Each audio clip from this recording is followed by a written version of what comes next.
মনের কথা শুনে না, এই পরিস্থিতিতে আমরা কংগ্রেসের পক্ষ থেকে এই সমস্যাগুলি তুলে ধরতে একটু মনোযোগ সহকারে করবে। মনের সাথে মিল থাকে।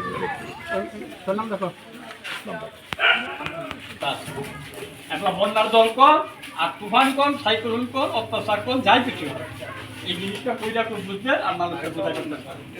আগামী দিনের লেগে একটু প্রস্তুতি থেকে সর্বভারতীয় কংগ্রেস কমিটির কর্মসূচি হিসাবে ত্রিপুরা প্রদেশ কংগ্রেস কমিটি একটা সিদ্ধান্ত নিয়েছে যে নরেন্দ্র মোদী সাহেব তো নিজের মনের কথা জনগণকে শোনান, ভারতীয়দের শোনান।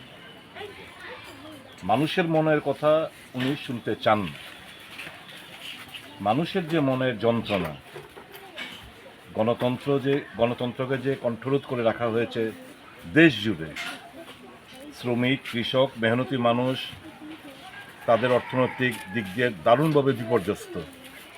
নিত্য প্রয়োজনীয় জিনিসপত্রের দাম মানুষের নাগালের বাইরে, গরিবের চিন্তা কেউ করেন না। নরেন্দ্র মোদী এবং তার সরকার কর্পোরেট অর্থাৎ বড়লোকদের তাদের শুধু স্বার্থ রক্ষণাবেক্ষণ করেই চলছে।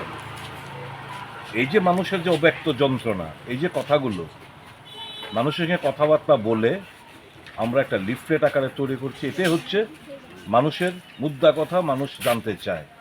কাজে এই জিনিসগুলো আমরা প্রচারপত্রগুলো বাড়ি বাড়ি বিলি করছি সারা রাজ্য জুড়ে, দারুণ সাড়া পাচ্ছি। মানুষের ভেতরে যে অব্যক্ত যন্ত্রণা সেটা আমরা আজ পাচ্ছি এবং মানুষ বিজেপির সাথে নেই, কারণ রাজ্যে গণতান্ত্রিক পরিস্থিতি পরিকাঠামো সম্পূর্ণ ভেঙে চুরমার। ভয় ভীতির কারণে, চক্ষু রাঙানোর কারণে, ফ্যাসিবাদী মনোভাবের কারণে মানুষ এই মুহূর্তে শারীরিকভাবে আমাদের সঙ্গে হয়তো আসছে না, কিন্তু মানুষ কংগ্রেসকে চায় বিকল্প হিসেবে।